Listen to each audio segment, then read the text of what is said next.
Bienvenue sur DMG TV, les histoires mystiques. Tu es nouveau sur la page, n'oublie pas de t'abonner, de laisser un commentaire, de liker et de partager. Je vais nous raconter une histoire, il y a un numéro à l'écran, c'est le plus 237 655 81 90 17. Envoie ton histoire par note vocale et on va jouer ici sur YouTube. On poste tous les jours sur YouTube à 12h00. La chaîne YouTube c'est DMG TV. C'est vrai, on a aussi une deuxième chaîne YouTube au nom de DMG TV, histoire mystique exclusive. Donc, tu es libre d'envoyer ton histoire et on va jouer ici. Et sachez que ce qu'on fait, c'est pour sensibiliser. N'oubliez jamais de laisser un like. Merci. Donc, première histoire. Oui, bonjour DMG. Bonjour la communauté DMG. Il n'y a pas longtemps, je suis tombé sur votre émission. Et aussitôt, je me suis abonné. J'ai coché en fait. Voilà. Et comme je suis aussi un passionné des émissions du feu Pating et Mando, les aventures mystérieuses. Et là, j'ai directement aimé votre concept. Voilà. Donc, ce concept-là nous éduque, nous prévient, nous renseigne et nous éveille sur ce que le monde est devenu aujourd'hui. Voilà. Donc, je suis un jeune Gabonais. Je vis à Libreville. Je vais raconter une histoire que ma soeur m'a racontée. Donc, en effet, ma soeur, à cette époque, elle gérait un bar dans la ville de Libreville, au quartier Niali. Ceux qui connaissent Libreville. Donc, elle gérait un bar. C'est comme ça qu'un jour, il y a un jeune homme qui est arrivé, il descend de sa voiture. Il est arrivé au bar, bien frais, bien habillé, élégant, classe, belle voiture et tout. Il rentre au bar, il s'assoit. Comme elle était gérante du bar, elle se rapproche de lui. Bon, monsieur, qu'est-ce que vous buvez et tout. Et monsieur demande une grande Guinness. Elle dépose la grande Guinness, elle décapsule et tout. Et elle retourne au comptoir. Alors, monsieur, là, il est en train de construire. Mais elle constate que ça fait 15 minutes que le monsieur a ouvert que j'ai ouvert le monsieur la bouteille, qu'il a n'a pas encore consommé.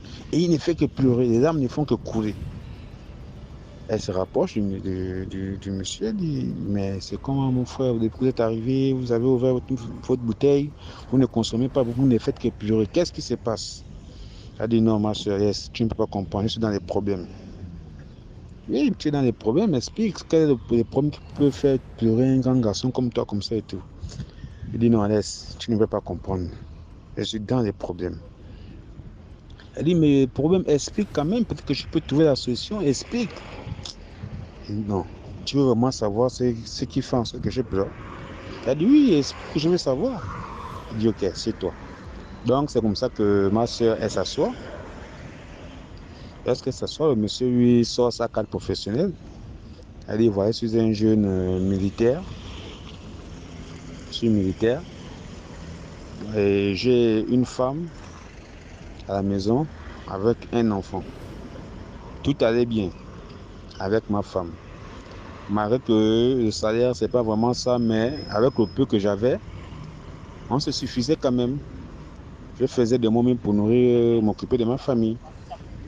Mais j'ai rencontré des amis, une bande de jeunes comme moi, même génération.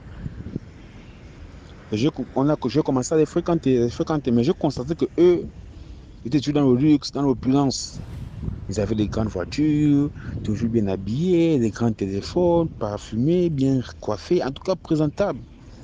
Les gens, des gars que quand tu regardes, même tu sens que oui. Je les fréquentais. Là, moi, je leur ai dit, bon, moi, je ne sais pas, vous faites comment? Parce que moi, depuis quand je connais le boulot de tout un chacun, mais je sais que c'est le boulot que vous faites, ça ne peut pas vous procurer autant d'argent pour avoir cette vie que vous vivez là. Vous faites comment? Il a dit, ah, tu veux vraiment savoir comment nous on fait? Oui, moi, je veux savoir, dites-moi comment vous faites. Il a dit, bon, nous, nos gens, nos systèmes, c'est de chercher les mamans qui ont de l'argent. Les femmes qui ont le pognon. Nous sommes des gigolos. On se fait entretenir par les femmes qui ont l'argent, les vraies femmes. Donc maintenant, si tu veux, on peut te connecter dans un réseau où tu peux aussi trouver une maman qui va s'occuper de toi, qui va te donner tout ce que tu veux, tout ce que tu voudras. Là, il est intéressé, il dit ok, il n'y a pas de souci. balancez-moi dans le réseau. C'est comme ça que ses collègues, ses amis le balancent dans le réseau. Il tombe sur une maman et tout au cours d'une soirée, un soir comme ça, il présente une maman. Bien la femme, quand tu vois la femme, tu sens que oui, celle-là, elle a l'argent. L'argent, c'est elle. C'est pour ça qu'il commence sa relation avec elle et tout. Premier fait qu'il constate d'abord, c'est qu'il ne se voit jamais la journée. C'est toujours la nuit, à des heures impossibles. Elle appelle toujours la nuit. Il ne se voit que la nuit. Et à chaque fois quand il se voit, quand il se sépare, elle donne toujours de fortes sommes d'argent. Chacun prend sa route, il rentre chez lui, elle rentre chez elle, mais elle donne toujours de fortes sommes d'argent. Donc c'est comme ça qu'il a commencé aussi chez lui à habiller sa maison, à changer les salons, nouvelle gazinière, nouveau frigo, nouveau congélateur, nouvelle télé, nouveau téléphone. La femme constate le changement. Sa femme qui est à la maison constate le changement. Ah chérie, quoi, tu as pour le crédit ou bien quoi? Il dit non, laisse, j'ai fait une frappe. Il achète un véhicule. Donc il est presque au même niveau que ses amis. Beau frère, élégant, belle voiture, et tout, toujours avec l'argent dans les poches et tout. Il dit que non, là c'est bon, là je suis arrivé. Mais deuxième constat qu'il fait, au premier constat c'était qu'il ne voit que la femme que la nuit. Deuxième constat qu'il fait, c'est que le numéro de la femme ne passe jamais la journée. Quand il appelle la journée, jamais disponible. Toujours indisponible. Et c'est la nuit, chaque soir, à partir de 21h, 22h que le numéro passe. Quand tu appelles la nuit, demande à la mais comment moi, chaque fois que je t'appelle, la journée, ton numéro ne passe pas. Parfois, j'ai des besoins, je t'appelle, ça ne passe pas. C'est comment? Elle dit non, moi, la journée, je travaille, donc mon numéro de téléphone est toujours arrêté. Et puis, voilà, c'est comme ça. Ah! Il dit ok. Il continue la relation. Mais, quand il constatait que le numéro ne passait jamais, une fois il avait vraiment besoin d'aide, il a insisté, le numéro ne passait pas. Il trouvait ça quand même des suspects. Il s'est rapproché de la maison de téléphonie mobile. Il a demandé, bon voilà, est-ce que ici ce numéro est enregistré dans votre agence? Les agents de la maison de téléphonie mobile en question lui ont fait comprendre que non, ce numéro n'existe pas. Chez nous, on ne connaît pas le numéro, il n'est même pas attribué, il n'est même pas dans nos fichiers, on ne connaît pas ce numéro. Il est surpris, mais comment ça? Ils disent non, on ne connaît pas ce numéro. Il dit ok, il retourne chez lui. Quand il retourne chez lui, il constate que la santé de sa femme. Bon, d'abord, les problèmes commencent avec la femme à la maison. C'est tout le temps les disputes tout le temps. Après, au bout d'un moment, la femme a commencé à tomber malade. La femme commençait à tomber malade. Il ne savait pas ce qui s'est passé. Les hôpitaux, mais rien, ça n'allait toujours pas. C'est comme ça qu'un soir, la femme appelle encore. Ils se voient et tout. Il demande des sous, dit moi j'ai madame qui est malade et tout. C'est comme ça que la femme dit non, il faut la quitter. Si tu ne la quittes pas, elle meurt. Il dit comment? Il dit oui, moi je ne veux que tu quittes ta femme, sinon je vais la gaspiller. Sa maladie, c'est moi. Le gars, il est choqué. Il est vraiment choqué. Le gars lui dit que je ne suis pas un être humain, je suis un esprit. Voilà pourquoi quand on ne se voit jamais la journée, voilà pourquoi mon numéro ne passe pas. Est-ce que tu n'as pas été renseigné à la maison de téléphone mobile par rapport à mon numéro? On t'a dit quoi là-bas? En fait, il dit que non, la peur qui a envahi son corps, ce jour n'a jamais ressenti ça. Il était là, vraiment scotché. C'est pour ça que la femme est partie. Il est retourné chez lui. Mais il ne voulait pas quitter sa femme. Et il ne pouvait pas aussi dire à sa femme que c'est lui qui a l'origine de sa maladie. C'est comme ça que partout il partait maintenant, la femme apparaissait. C'est-à-dire, s'il sort avec des amis, s'il va en boîte de nuit, même s'il ne dit pas à la femme en question qu'il est dans telle boîte de nuit, elle-même elle apparaît. Il y a comme ça une fois, Deuxième fois, il est encore dans une autre boîte de nuit avec ses amis. La même dame encore apparaît encore. Ah, mais comment as-tu fait pour savoir où je suis à chaque fois? Elle dit, je ne t'ai pas dit que je suis un esprit, que je ne suis pas un être humain. Je t'ai déjà dit, quitte ta femme, sinon elle va mourir. Et quand elle meurt, après c'est ton enfant. Donc c'est comme ça que voilà pourquoi le monsieur était venu s'asseoir au bar et pleurait. Il disait à ma soeur que non là, je suis dans des problèmes, je suis foutu, je ne sais pas quoi faire, aide-moi, trouver une solution. Ma soeur dit que je vais te trouver la solution comment? Tu sors avec un esprit, les choses mystiques, moi je connais comment on fait comment. Le monsieur était pleurer, jusqu'à ce qu'il s'est levé. Il n'a même pas bu, une gorgée de sa bouteille. Il a démarré sa voiture, il est parti. Donc la morale de l'histoire, c'est que contentons-nous de ce que nous avons. Ne suivons pas les autres, parce que les autres sont rentrés dans ce système, tu ne sais pas comment ils ont fait. Et toi, tu viens bêtement, tu rentres aussi. Donc c'est un peu ça, voilà.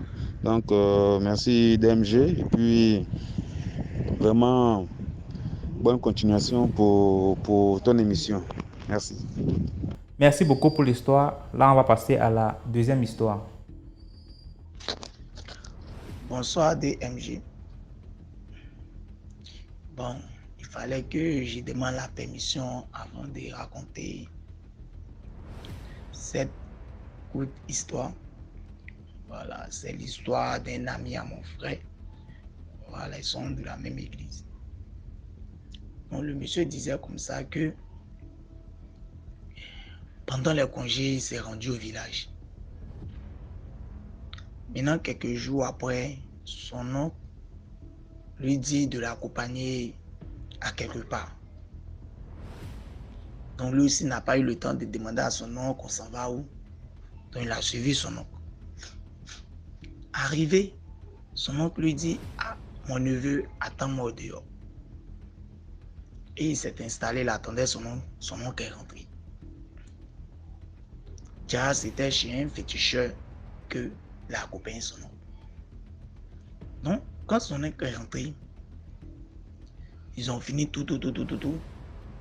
Son oncle a dit « Ah, mon neveu, allons. » Donc, il dit « Arrivé maintenant à la maison. » Son oncle lui dit « Ah, mon neveu, où on est parti là, c'est chez un féticheur. » Il dit « Ah, mon oncle, mais pourquoi tu me dis de t'accompagner chez un féticheur? Si je savais que c'était chez un féticheur, je n'allais pas venir.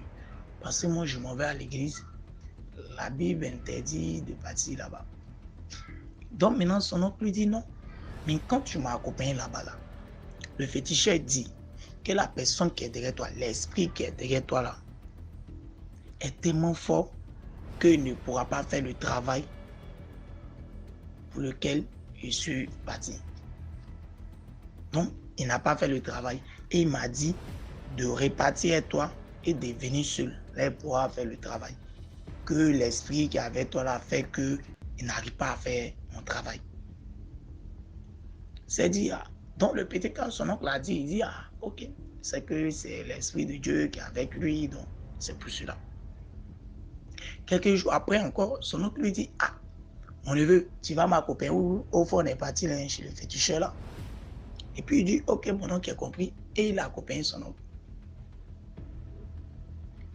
Donc arrivé là-bas, il dit, le féticheur, ils ont tout fait, et ils sont revenus à la maison. Quand ils sont revenus à la maison, son oncle lui dit, mais c'est étonnant. Il dit, oh, comment c'est étonnant? Il dit, mais au fois qu'on est parti, le féticheur avait dit que l'esprit qui était derrière toi est vraiment fort, qu'il ne pouvait pas faire mon travail. Maintenant, aujourd'hui, on est parti, il a fait le travail bien, ça s'est bien passé. Et il me demande encore si c'est le même petit avec qui je suis venu la fois dernière, si c'est avec le même petit on est venu. Je lui ai dit oui. Et puis il me dit, ah, que l'esprit là n'est plus derrière lui. Hein. Comment ça se fait? Donc le petit, lui, n'a rien compris. Il s'assit, il réfléchit. Au fois, c'est parti. On dit, il y avait un esprit derrière moi. Aujourd'hui, on dit, l'esprit n'est plus avec moi. Il ne comprend pas. Maintenant qu'elle est revenue sur Abidjan, donc, et puis, il a expliqué, c'est là il y a un frère de l'église voilà, qui lui a dit que le premier jour où tu es parti, tu ne savais pas que tu partais chez un féticheur. Tu ne savais pas. Donc Dieu t'a protégé quand tu es parti pour ne pas que quelque chose t'arrive parce que tu ne savais pas. Maintenant, le deuxième jour, tu as bien dit que ton oncle t'a dit allons où on est quitté pour la dernière fois. Donc ça veut dire que tu savais, tu étais conscient. Donc automatiquement, dans la Bible, c'est interdit de fréquenter ces gens de couilles. Donc Dieu a quitté derrière toi parce que tu savais ce que tu faisais. Donc Dieu a quitté derrière toi. C'est l'histoire qui est là. Donc ce que j'aimerais dire à mes frères et sœurs qui vont à l'église, même si tu as la foi, tu pries, tu sais bien prier, tu sais que Dieu est avec toi. Voilà. Et que si tu sais que ça là, Dieu interdit, dans la Bible c'est interdit, faut pas tu vas te mettre en tête pour dire non, comme j'ai la foi, je prie Dieu, je vais partir, Dieu va me protéger. Non, il va quitter derrière toi. Tant que c'est pas lui qui s'est révélé, qui t'a pas dit, il faut partir. Si t'as pas dit, faut partir, il faut pas partir. Si t'as pas dit, faut faire, faut pas, tu vas faire. Voilà, c'est un peu ça. Merci beaucoup et bonne soirée à vous. Merci beaucoup pour l'histoire. Maintenant, on passe à la troisième histoire. Bonjour, bonsoir DMJ, bonjour à tout le monde. Tout dépend de l'heure à laquelle vous allez écouter cette histoire. Déjà, je voudrais te remercier DMJ pour ce que tu fais, parce que y a des gens qui ont des vécus, il y a des gens qui ont traversé des situations, mais parfois qui n'ont pas eu, qui n'ont pas souvent cette possibilité-là de le partager au fait. Il y a des gens qui veulent le faire connaître à plusieurs personnes. Mais ta chaîne nous permet de partager nos histoires à tout le monde afin d'avertir nos jeunes frères et nos jeunes sœurs. Bon, voilà, je reviens encore. Je suis gabonais, voilà.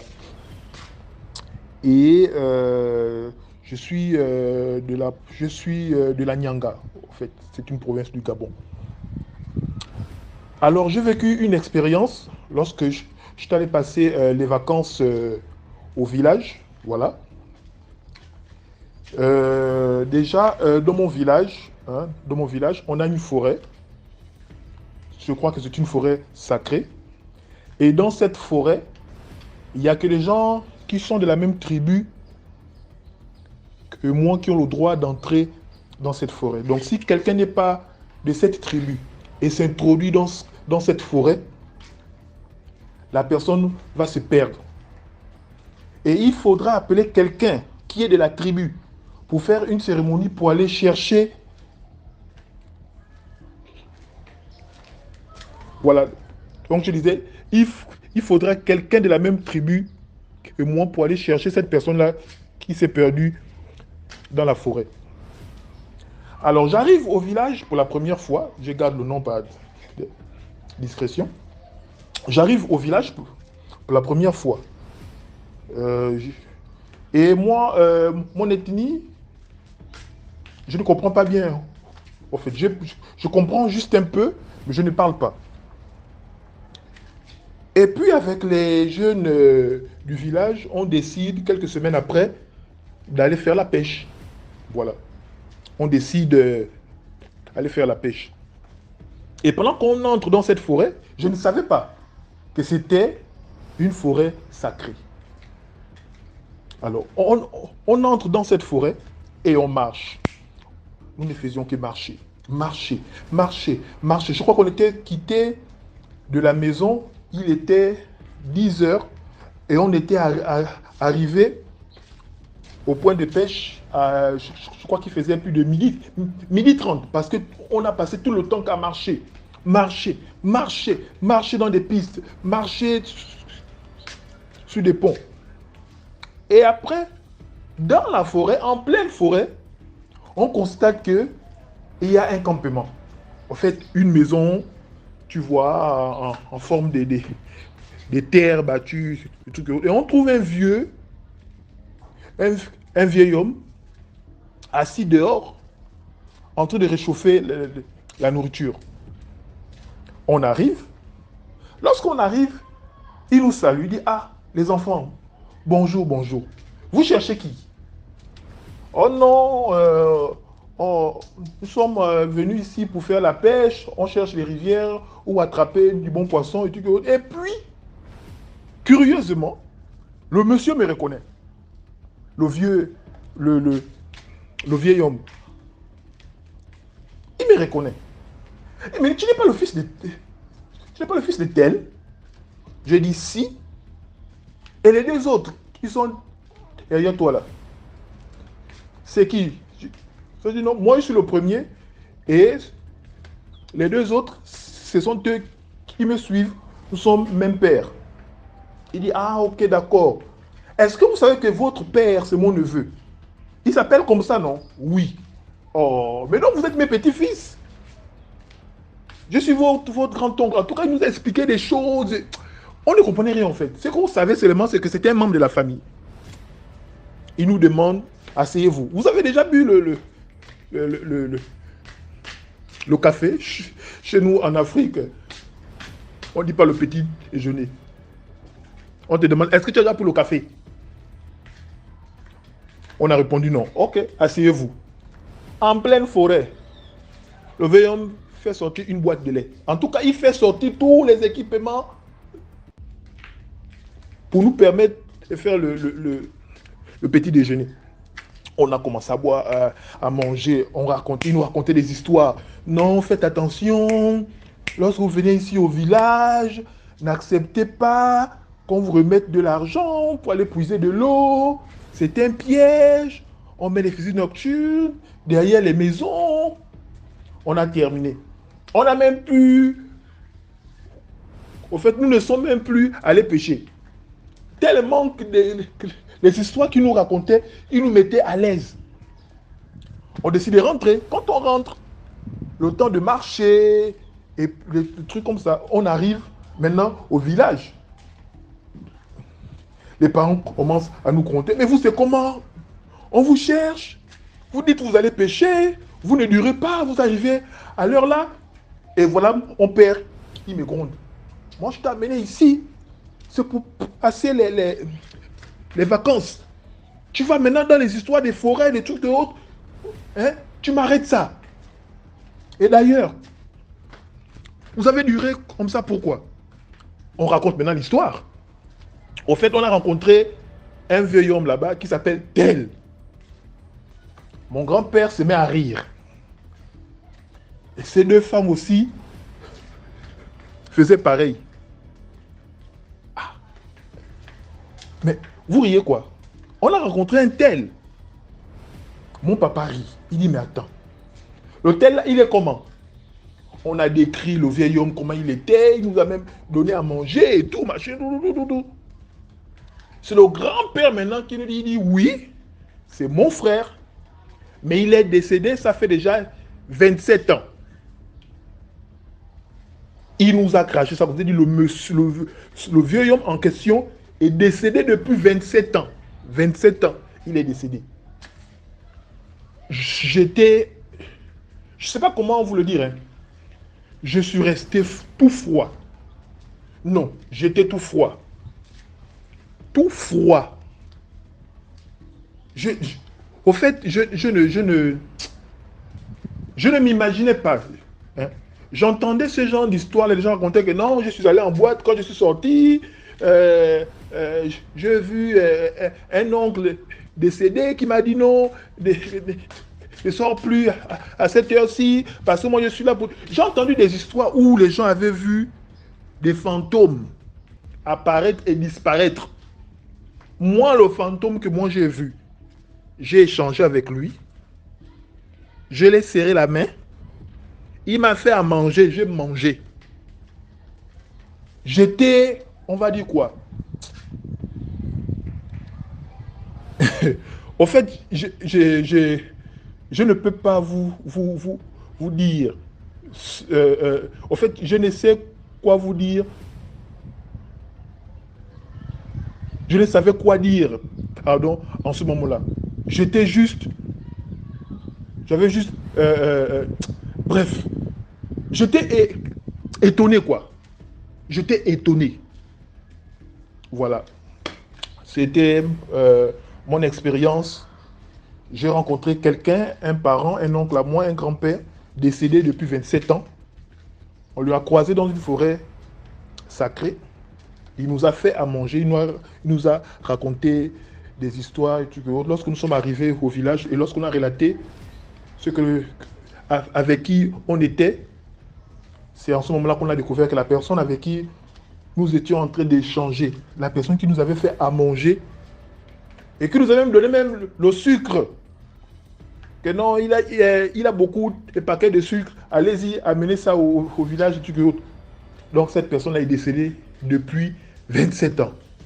Voici mon histoire. J'espère que ça a édifié quelqu'un. J'espère que ça fait prendre conscience à plusieurs personnes. DMJ, vraiment, je te remercie. Et je demande à toutes les personnes qui écoutent toutes ces histoires-là, likez, partagez, incitez aux gens, aux personnes qui ont des histoires à peu près pareil. Vous avez vécu quelque chose de mystérieux que vous n'arrivez pas, par exemple, à expliquer autour de vous. Voici l'occasion qui vous est présentée à partager votre histoire afin que tout le monde puisse l'écouter. Merci encore et je vous souhaite de bonnes choses. Merci beaucoup pour l'histoire. Maintenant, on passe à la 4e histoire. Bonjour DMG, bonjour la famille. J'espère que vous allez bien, j'espère que tout le monde se porte bien. Je suis une jeune Camerounaise, je vis à Douala. Bon, je suis arrivée à Douala en 2016. Au début, j'étais dans une autre ville du Cameroun et je suis venue à Douala pour me chercher. Bon, j'ai eu un problème. J'étais nouvelle à Douala. Bon, en 2016, j'avais, je crois, 18 ans. Bon, je suis arrivée, je vivais chez une tante à... pas dire au quartier. Je vivais chez une tante. Ma première fois d'arriver à Douala, j'ai commencé, bon, comme je n'avais pas de travail, je n'avais vraiment rien. Bon, je sais pas comment je peux expliquer ça. Je comptais beaucoup plus sur ma tante. Ma tante qui m'a demandé de venir vivre à Douala. Donc, je me levais chaque matin, je faisais le ménage, je faisais mes travaux. Tu sais, quand tu viens d'arriver chez quelqu'un, tu dois quand même te lever le matin et faire peut-être le petit ménage. Je finissais de faire mon ménage et je partais à la messe chaque 6 heures. Je partais à la messe à l'église catholique. Chaque 6 heures, je partais à la messe. Bon, c'est comme ça que j'ai fait pratiquement 2 mois. Un jour, je rentrais de la messe, c'était, je crois, un lundi. Je rentrais de la messe. Je suis en train de monter la colline. Bon, ce temps-là, excusez-moi, j'ai oublié. Ce temps-là, je faisais un jeûne.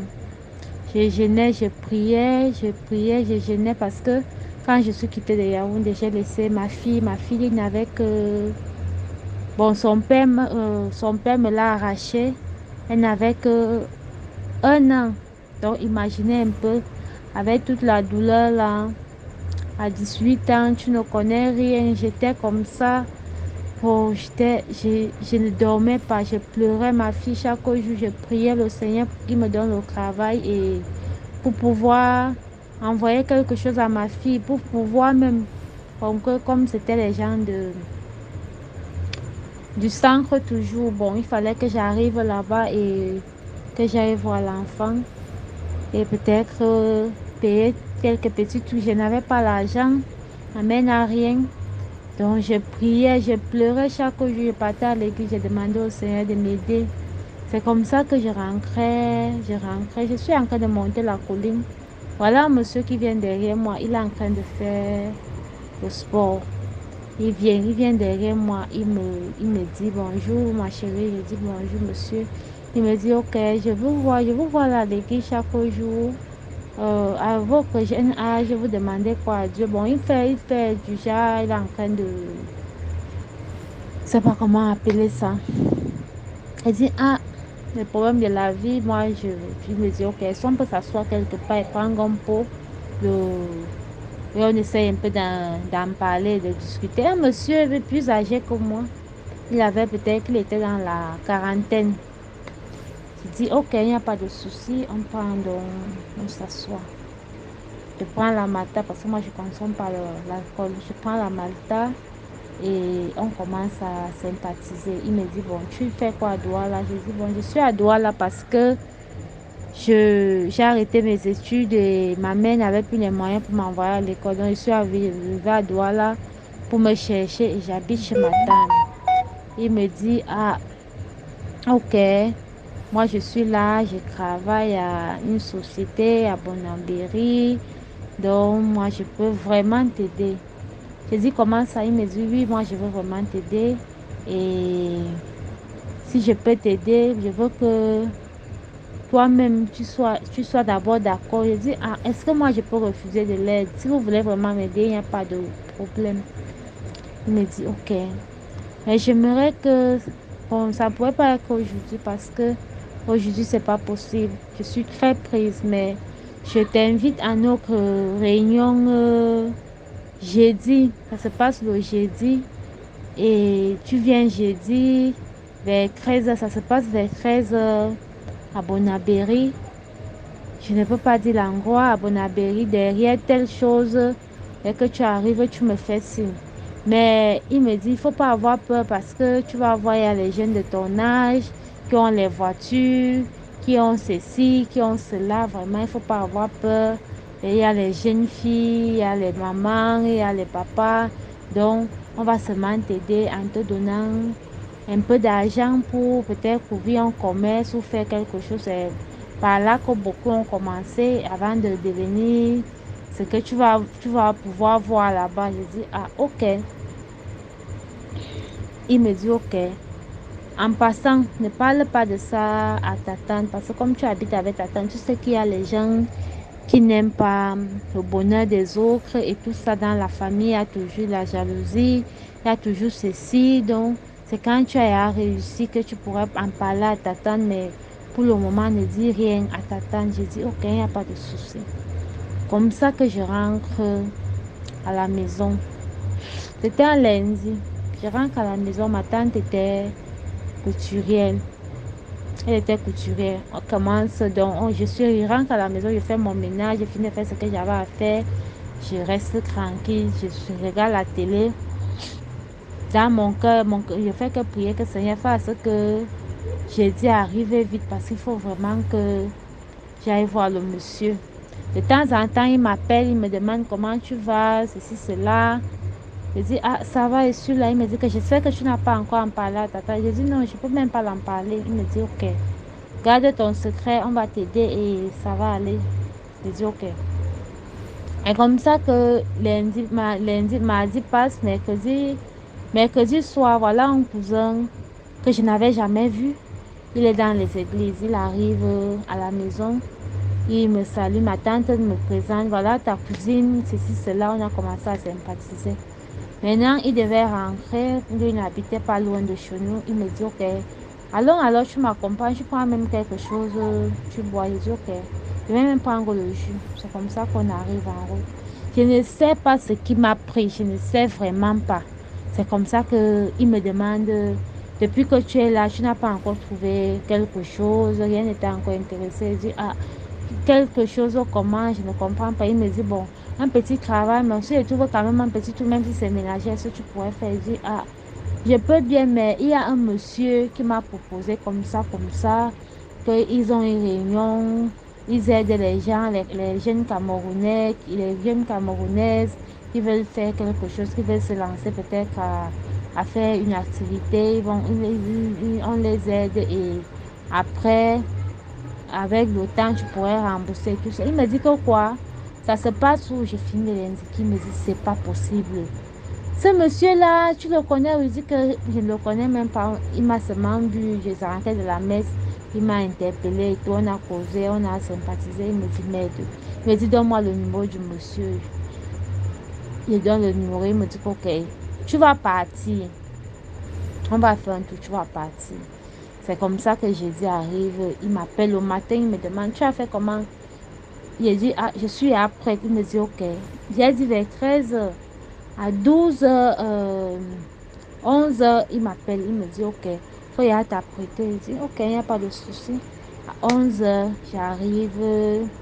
J'appelle mon cousin, on se retrouve au rond-point. On prend la moto pour Bonabéry. On arrive à l'endroit. Il me voit.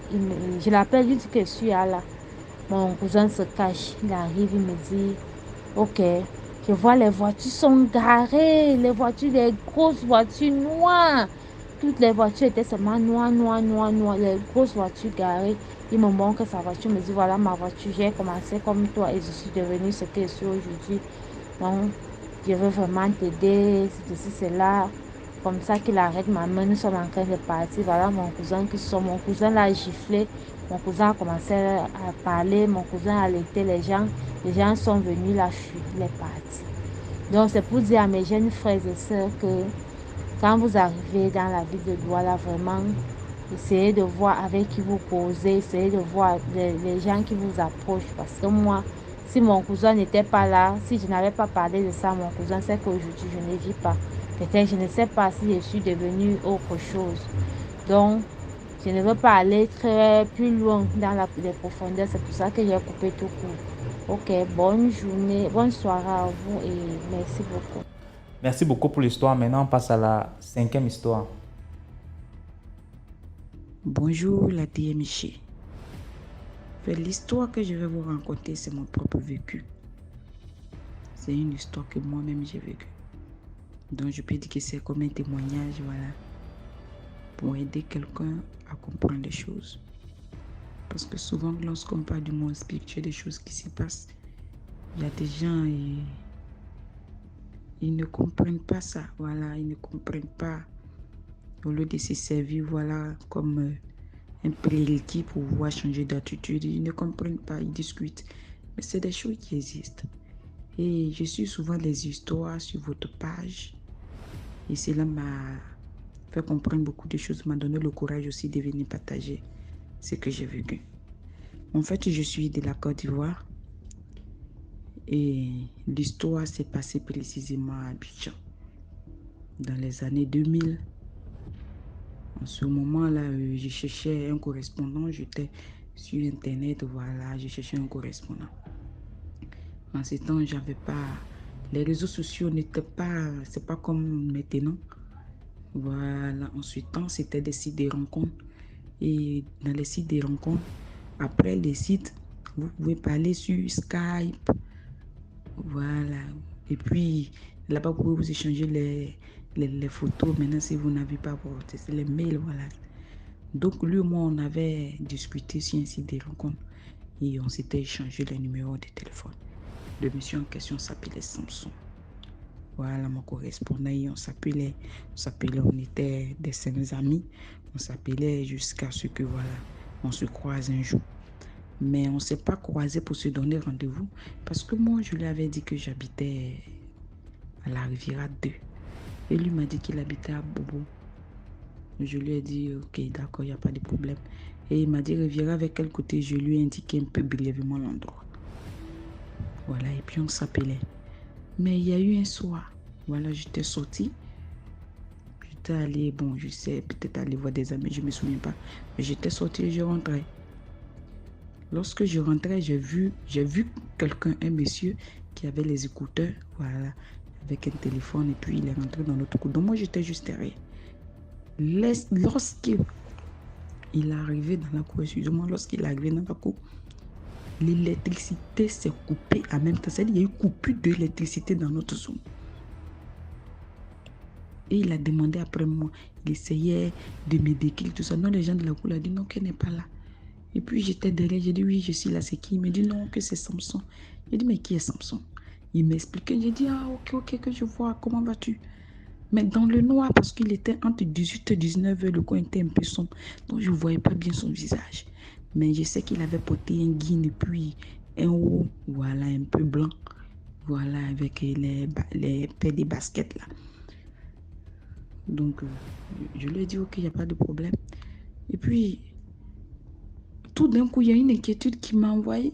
Donc, je lui disais, dans mon cœur, mais pas en pensée, je ne lui ai pas dit audiblement, je me disais, mais il a fait comment pour qu'on est chez moi? Mais chose bizarre, quand je pense, lui me répond audiblement. C'est comme s'il lisait ce qui s'est passé dans ma tête. Et il me disait comme ça, non, que la fois passée, tu m'as expliqué l'endroit, c'est pour cela que je suis venue. Il dit, ok. Mais où j'habitais, ce qui veut dire que si moi-même, je ne suis pas allée avec toi chez moi, tu ne peux pas connaître. Parce que l'endroit était un peu caché. Donc je lui ai dit, ok, il n'y a pas de souci, sortons. Donc on est sorti, il dit non qu'il est pressé, il était avec des amis, il avait voulu juste me voir et puis connaître chez moi, et là il allait rentrer chez lui. Je lui ai dit, il n'y a pas de souci. Donc on partait, on était toujours dans le noir. On partait, lui il était devant, moi j'étais derrière. Et je me posais 1000 questions, 1001 questions. Je pensais, je disais de Dieu, mais comment se fait-il que sans m'appeler, il vient, il connaît chez moi, comment il fait? Donc quand je lui disais, lui aussi il me répondait. Il dit, mais pourquoi tu as tant d'inquiétudes? Pourquoi tu te poses beaucoup de questions? Tu penses que je ne suis pas un type bien? Tu penses que je vais rester à toi pour te laisser, pour t'abandonner, que je ne suis pas comme ça? Je dis non, il dit si, on a pris pour lui. Et je suis allée l'accompagner. Il a pris son taxi. Dès qu'il partait, moi je revenais, l'électricité s'est rétablie. Ce qui veut dire que l'électricité est revenue. Donc ça fait que je n'ai pas trop vu, je n'ai pas trop vu son visage, voilà. Quand lui, il était venu me voir. Il n'a pas trop regardé tout ça là. Mais c'est un homme élancé. Je sais que c'est un bel homme, voilà, un homme élancé. Voilà, comme moi, Jean, en fait, c'est que j'aimais. Donc, on a commencé à s'appeler. On s'appelait jusqu'à ce qu'un jour, on se croise. Je l'ai appelé, il dit non que lui, et il travaille dans la société de son oncle au niveau d'Abobo, là. C'est-à-dire Abidjan, le quartier Abobo, non loin de la gendarmerie. Je lui ai dit, il n'y a pas de problème que moi, je viendrai te visiter.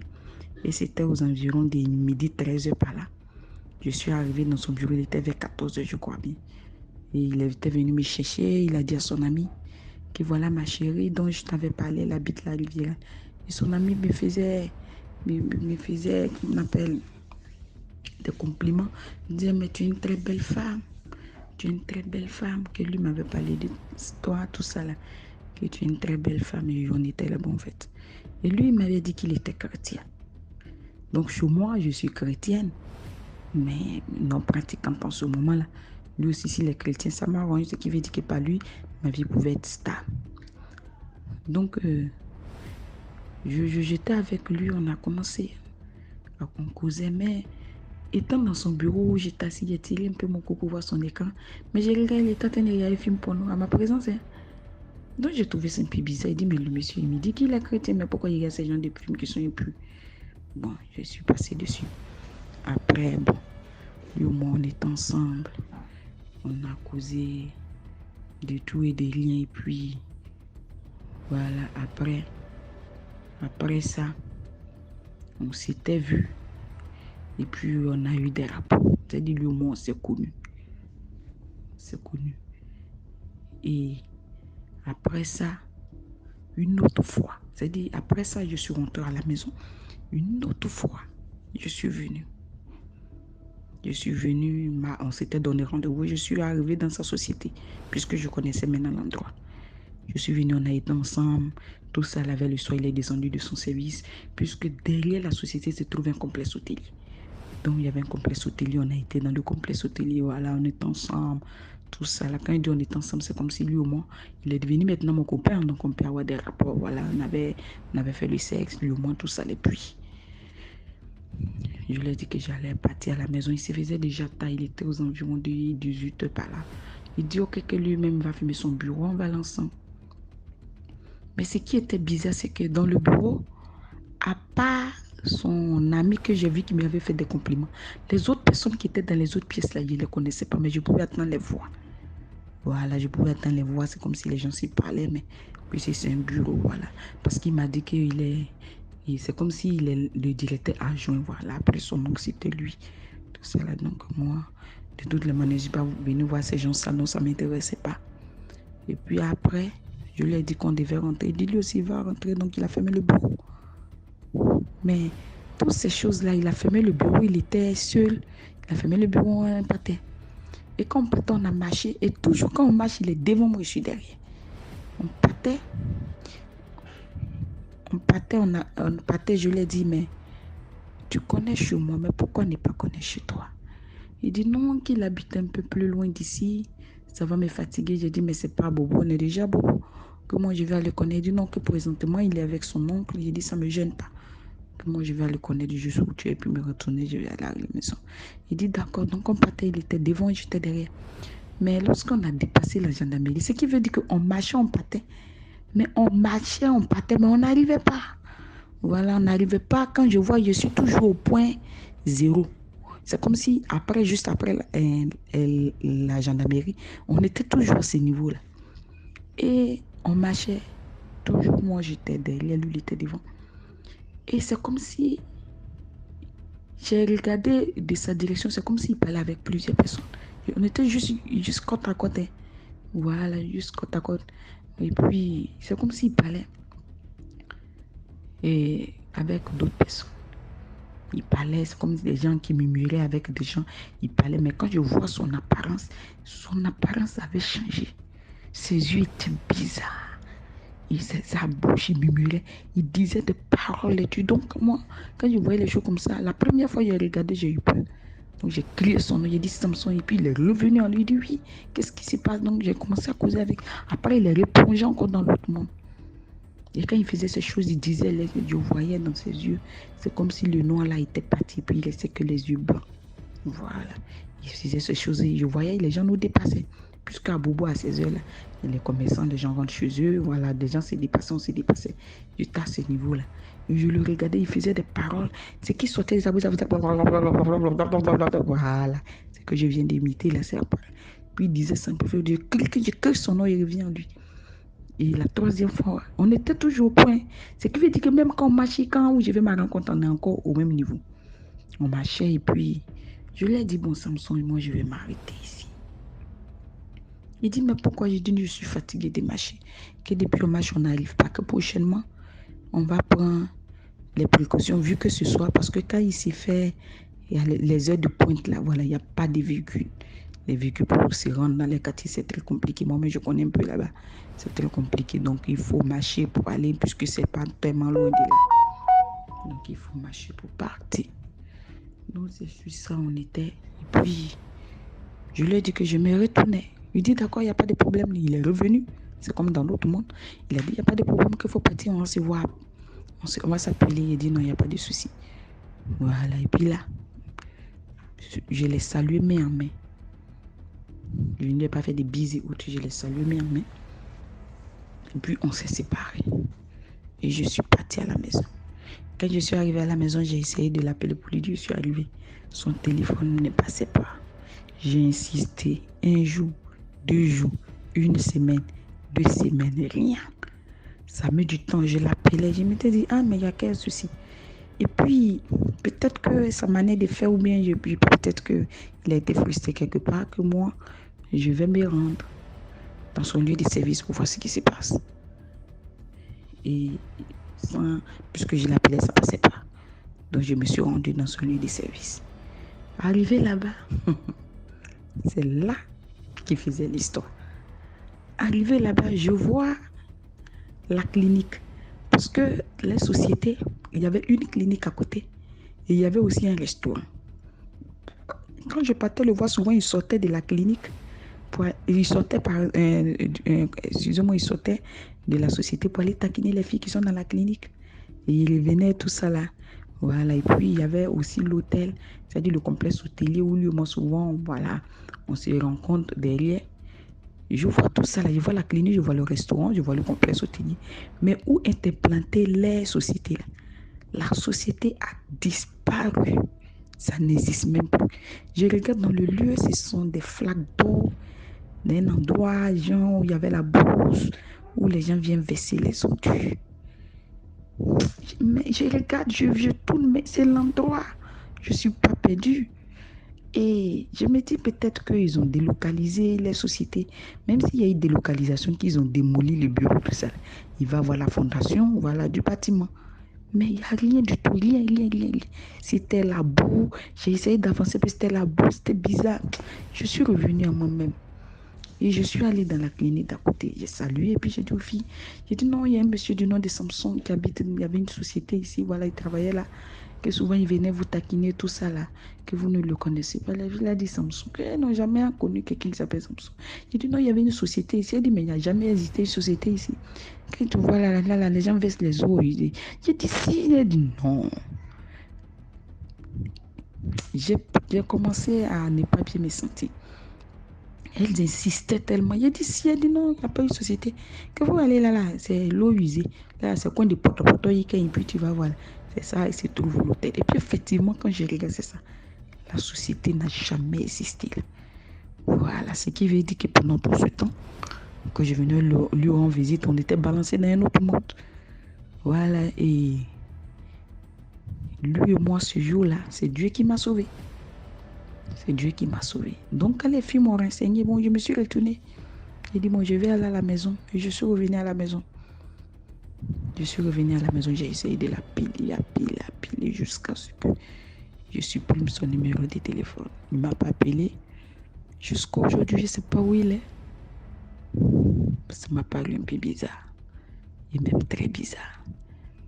Et j'ai dit merci au Seigneur parce que sans le Seigneur Jésus, son amour, aujourd'hui, je suis une chrétienne très engagée.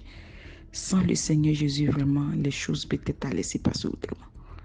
Peut-être qu'il allait me prendre pour aller dans son monde. Peut-être que parce que pendant que je l'accompagnais, son attitude, sa manière de faire, j'ai commencé à vivre cette chose. C'est comme si maintenant, je prenais conscience de ce qui s'est passé. Voilà. Je prenais conscience et au fil du temps, voilà, j'ai été guérie de cela. Et aujourd'hui, je rends témoignage. Pour permettre à certaines personnes, voilà, de faire très attention. Le monde spirituel est très profond. Que ce soit dans les réseaux sociaux, dans les sites de rencontres. Partout, Satan a ses agents. C'est des choses qui existent. Les esprits prennent le corps. Voilà, et puis ils viennent exercer sur la terre. C'est un peu ça mon témoignage. Et vraiment, je vous dis merci. Voilà, c'est par rapport à votre canal aussi que je fais ce témoignage. Et je vous dis aussi à bientôt. Au revoir. Merci. Voilà, c'était tout pour aujourd'hui. J'espère que vous avez aimé la vidéo. Connectez-vous sur la deuxième chaîne YouTube à 15h00 pour une nouvelle histoire. Merci, portez-vous bien, passez une très bonne soirée. Voilà, ciao, à demain à 12h pour une nouvelle vidéo.